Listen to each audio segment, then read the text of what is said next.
Welcome to West Texas Droning. Episode number 29 is the DJI Mini 4 Pro crazy.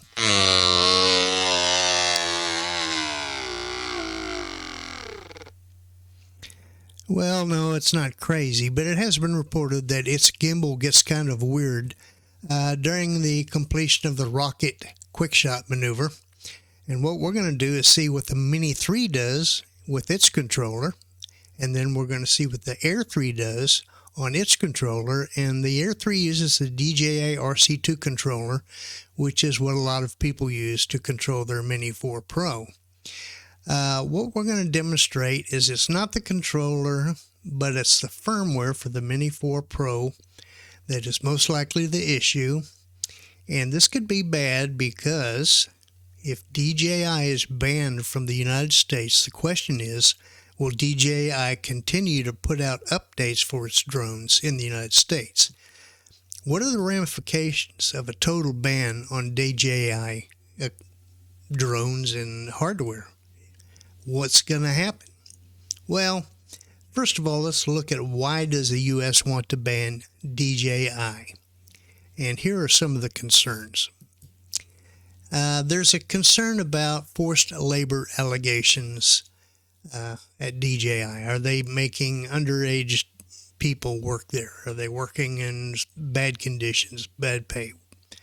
DJI says no, but other people say they are. That's a concern.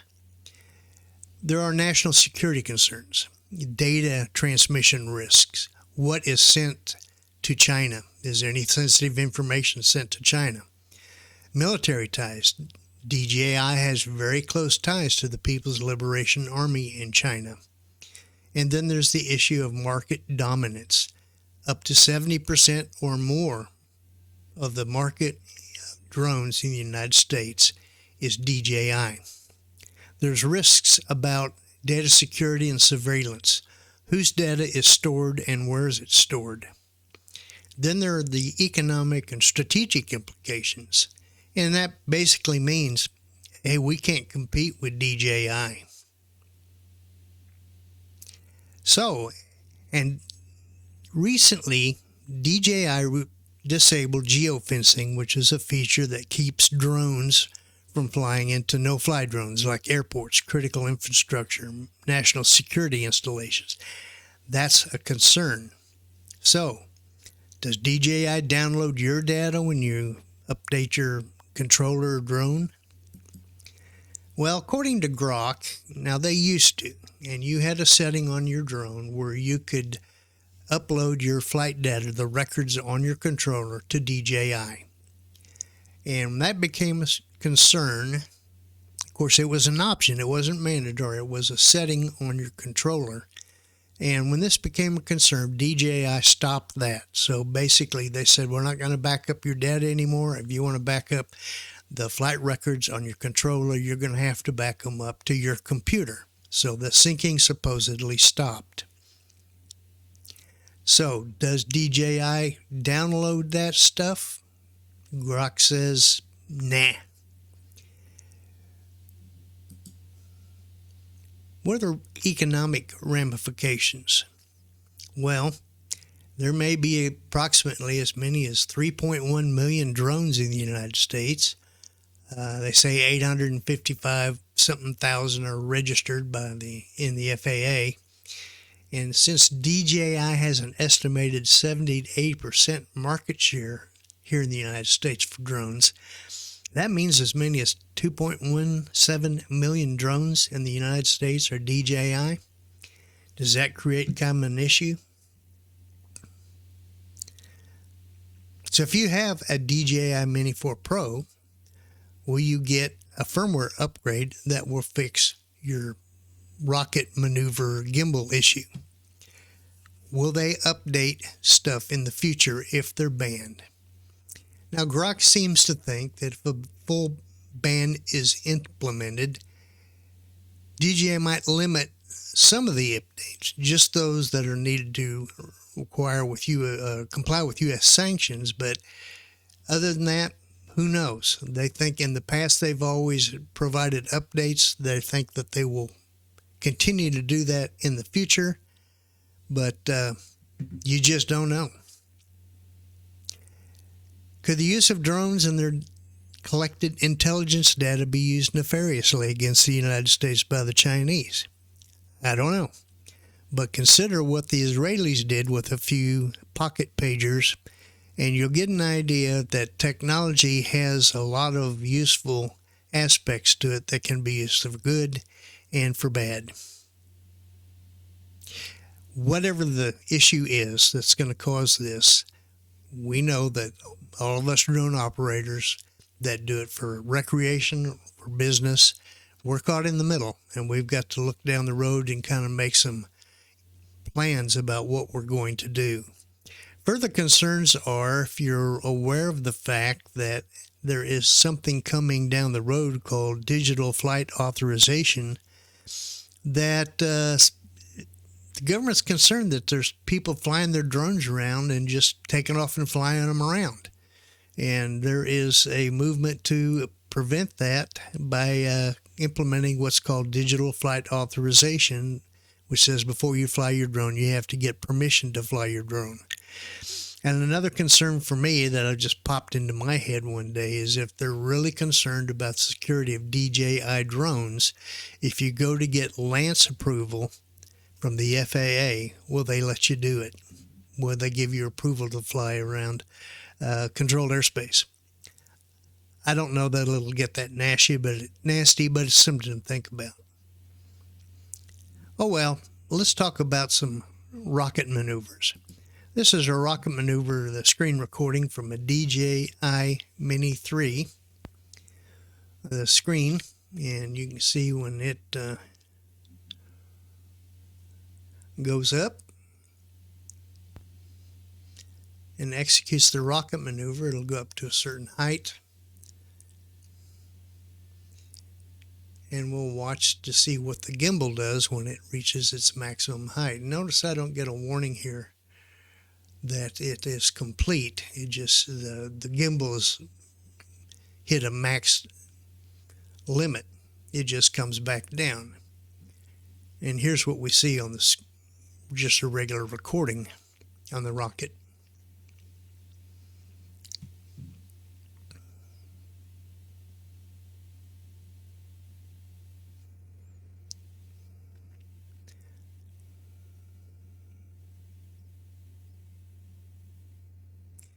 And when it's done, that's it, usually just stops. So then we'll go to the Air 3, and we're going to look at its video as it takes off. I don't know if I was supposed to wave. I usually don't, although it's a trend. So it goes up to its limit, and then at the completion of the maneuver, the recording stops. But we can look at the screen recording of the maneuver and see what's going on with that.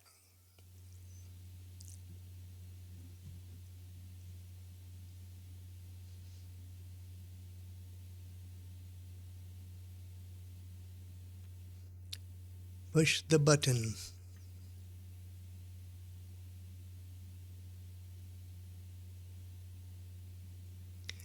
It was really a lot of glare out there today. I could barely see the screen, so I had my back turned to the sun. I had the shade up. It was still hard to see the screen.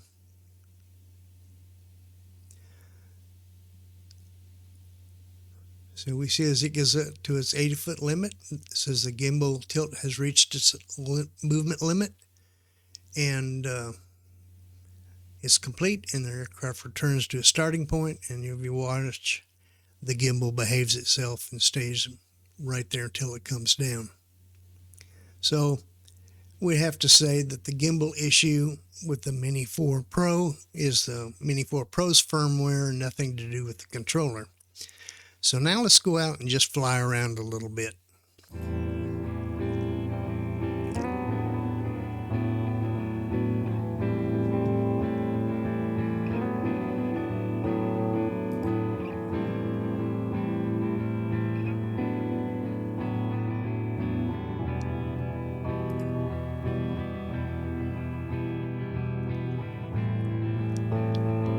It was a beautiful day out the Fur Hopper Ranch.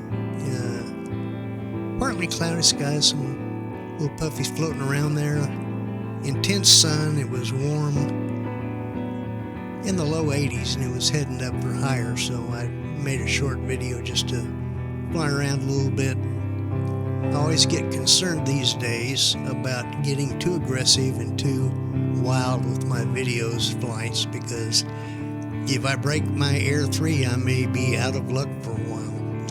I do have a Mini 3 and an Air 3, and I'm kind of taking care of both of them and making sure I don't get anything too rambunctious going with them. Don't know if I'll ever be able to, if you break it, what you're going to be able to do about it except go buy a new drone from somebody else.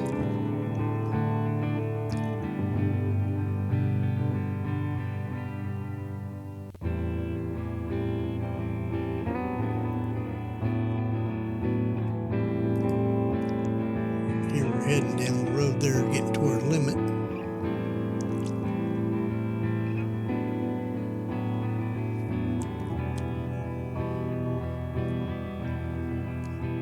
It was still in sight.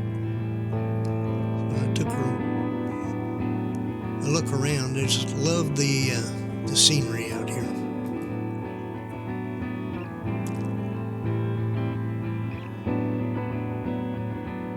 It's nothing too dramatic as far as mountains and valleys, but the rolling hills give a nice view. Blue skies, greenery since we had a lot of rain. We do have some grass finally, some green, so it'll look nice.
I had one complaint about this video. I had the controller set to cine mode, and if you notice on the light there, it's in normal mode. And playing with it later, I figured out that you have to go to normal mode and then back to cine mode. And especially if you've done some rocket stuff for some reason, that may have something to do with it. If you just turn it on, it still wants to be in normal mode, so I need to research what's going on with that.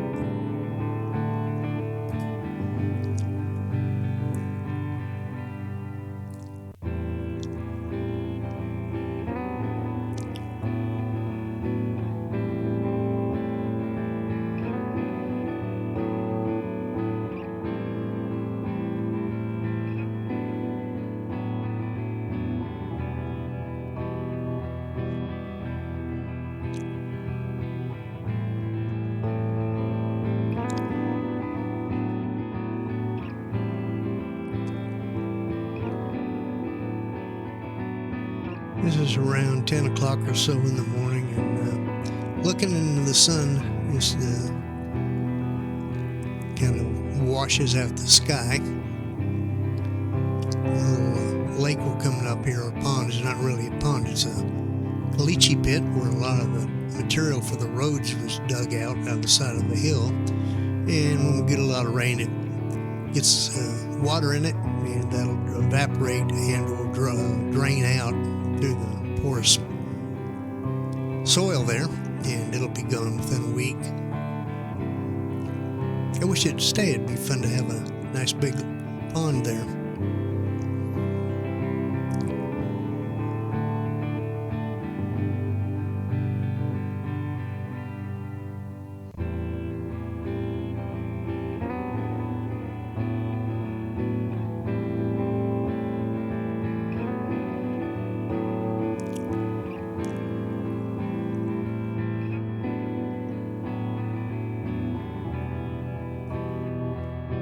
Said this would have been maybe a little bit more photogenic if I'd been in cine mode, but just getting some stick time and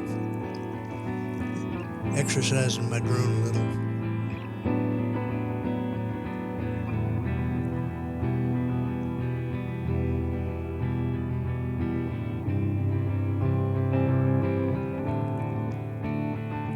And I'm looking for any fur hoppers that might be hiding.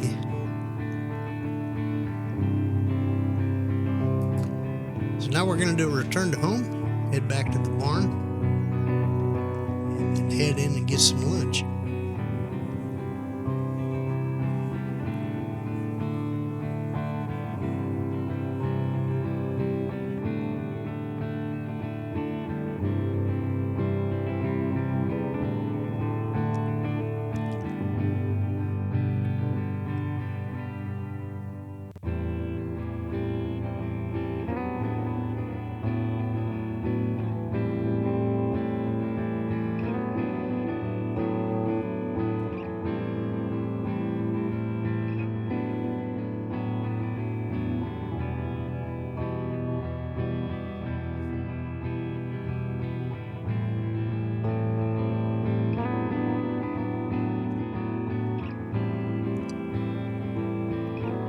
And there's the taco and me in the landing pad. Gimbal has reached its movement limit. And it's always fun to watch the Air 3 come down and land on the pad after a long flight. This isn't that long, but still, I like this drone.